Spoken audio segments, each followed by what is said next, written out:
Les amis, bonjour à toutes, bonjour à tous. Alors nous arrivons devant une propriété qui est, excusez-moi l'expression, dans le trou du cul du monde. Il n'y a vraiment rien autour, c'est totalement abandonné, hormis d'autres petites maisons de vignerons de l'époque du début du XXe siècle qui sont toutes fracassées. Des vignes tout autour et la forêt. Et comme vous pouvez constater, la boîte aux lettres est bien remplie. Alors j'ai caché l'adresse bien sûr, mais il y a l'adresse de la personne. Donc ça me permettra de faire les recherches la concernant. Et voici ici même l'entrée de la propriété. Donc nous allons nous y hasarder. Et regarde-moi, c'est parti.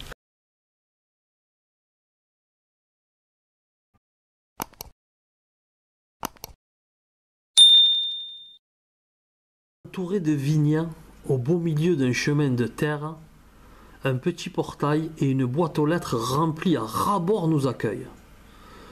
Nous rentrons sans réelle crainte. La propriété est si grande que la demeure n'est pas visible immédiatement. Une vaste allée entourée d'arbres majestueux mais fatigués nous guidant jusqu'à la demeure. Nous apprenons qu'elle appartenait à un couple belge, Cathy et Raymond. Ce dernier déposa en 1973 un brevet d'invention sur le procédé de désactivation du sodium et ou de stockage d'éléments de combustible nucléaire irradiés. Reste à découvrir le pourquoi de l'abandon de ce lieu. Place à la visite.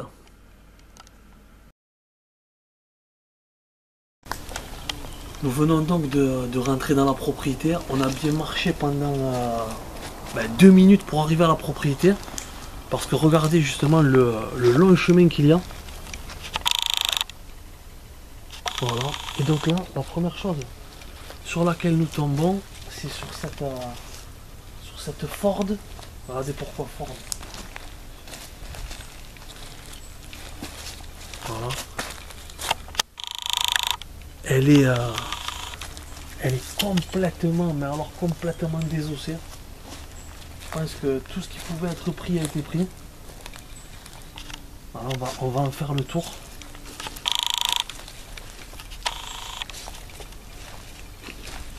Ouais, il reste quasiment plus rien. Et dans un état bien entendu complètement critique. Voilà, regardez, on va pas filmer la plaque minéralogique. Mais également là, il y a donc le garage dans lequel nous sommes rentrés. Alors on peut... je crois que non, on va pas aller voir parce qu'on y est allé, mais il n'y a rien, il y a vraiment un fatras d'objets au sol, mais rien de bien intéressant. Et maintenant nous allons découvrir la propriété en elle-même. Allons-y.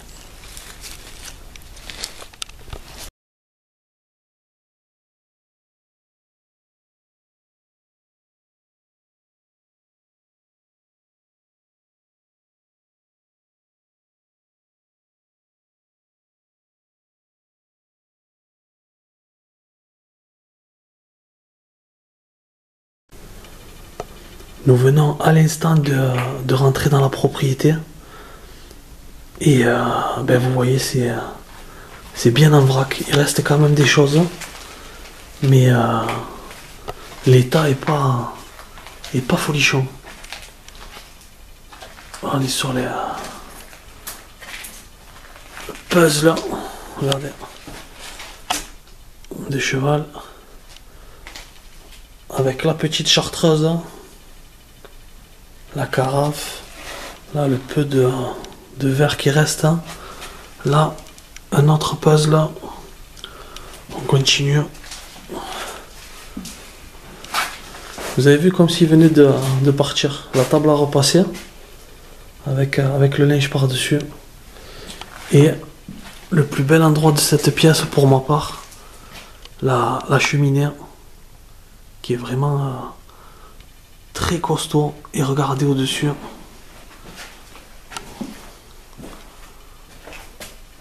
Ça vaut son pesant d'or, ça vaut le coup d'œil. Des photos familiales. Alors la première, on imagine que les deux personnes sont décédées depuis un moment. Et pour le reste, c'est des photos de famille un petit peu plus récentes. Là, une genre d'énorme médaille de foot qui date de 1960. Une autre à côté, 1996. Et là, une photo de famille. Voilà, alors j'arrive pas à savoir si c'est dans la... Non, c'est pas dans la propriétaire. Mais une belle photo souvenir. Reste à savoir ce que représente ces rondes noires là en dessous, si ça a été fait après ou si... je pense que ça a été fait après. C'est un peu bizarre. Et après le reste, comme je l'ai dit précédemment, c'est un grand foutoir avec des paires de chaussures, hein, des papiers là comme vous pouvez le constater. Hein. Tout et n'importe quoi. Un livre là, je vois au fond sur... hop, on va zoomer sur Raymond DeVos. Donc, pour ceux qui ne connaissent pas Raymond DeVos, c'est un humoriste qui est décédé il y a bien 15 ans ou 20 ans maintenant. Donc, on voit que tout ça fait partie d'un temps que les moins de 20 ans ne peuvent pas connaître, comme dirait l'autre. Et le rétroprojecteur, le vidéoprojecteur en face.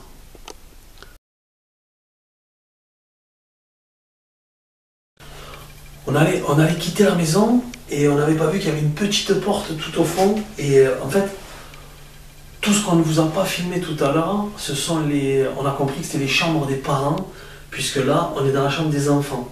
Alors qu'est-ce qui nous fait dire ça? Ben, tout simplement, il y a pas mal de BD au sol.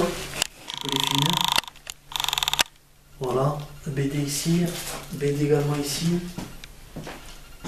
La taille des pantalons, tout simplement. Et pas mal de livres de gamins. Donc on est dans la chambre des enfants qui elle aussi a été bien pillée. Donc là j'imagine qu'il y avait tous les vêtements. Ben, vous voyez, ça a été arraché.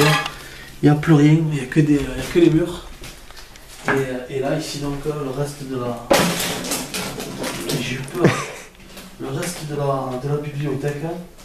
Mais il y a également pas grand chose. Nous venons de faire notre arrivée dans la salle de bain. Et quand je suis rentré, tac, tac, tac, quelle ne fut pas ma frayeur. J'ai cru qu'il y avait une tête coupée dans le... j'ai cru qu'il y avait une tête coupée. Oh purée, c'est une perruque. Mais je vous avoue, j'ai fait un petit bond en arrière. Après, la pharmacie elle est pleine. Il y a vraiment pas mal de choses. Tout est encore en bon état. Le pétrolat, Nivea visage, Prozeptine, naninana, Myalgésique, Elastoplast, donc ils étaient pareils. Et là pareil, hein, il y a pas mal de choses encore en relatif bon état. Et voilà. Et là, la balance. Je monte pas dessus parce que si elle est bonne, ça va me retirer le moral. Allez, on continue.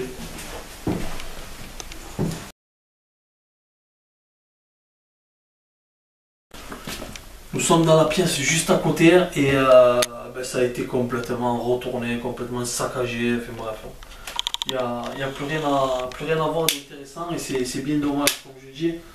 On peut voler à la limite, mais de là à tout retourner, tout saccager, je sais pas, il n'y a pas de respect pour les gens qui ont habité ici, de respect pour les lieux en eux-mêmes. Et je trouve ça bien triste, donc on peut voir des bouquins, des habits, des chaussures. Mais voilà, c'est retourné complètement. Avec un courrier là, à la personne. Je vais regarder de quoi il s'agit.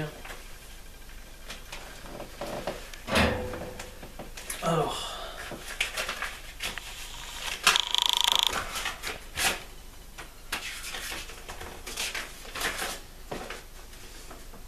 Ouais, non, rien d'intéressant.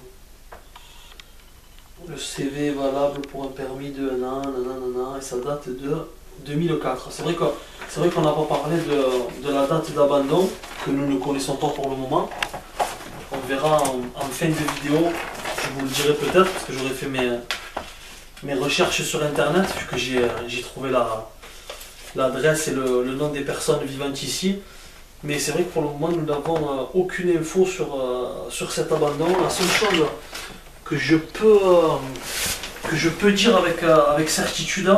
Voilà, là, il y a une lettre, un courrier qui est adressé à Tatati Tata avec l'adresse et en dessous il y a écrit Francia. Donc Francia Zorzag. Donc je pense qu'il y aurait... Ah non, c'est bon, je vois. Debrecen. Debrecen. Donc moi, comme je suis très calé dans le football, Debrecen, je connais, c'est en Hongrie. Donc je pense qu'il y a une des... en l'occurrence là, la femme, puisque le courrier lui est adressé, qui doit être hongroise. Voilà, donc le mari français, la femme hongroise. Et ben, c'est bien, ça nous fait trouver des petites pistes. Et comme je vous dis, j'essaierai de trouver tout ça, d'y remédier sur internet pour vous clore convenablement cette vidéo dans ce lieu précis.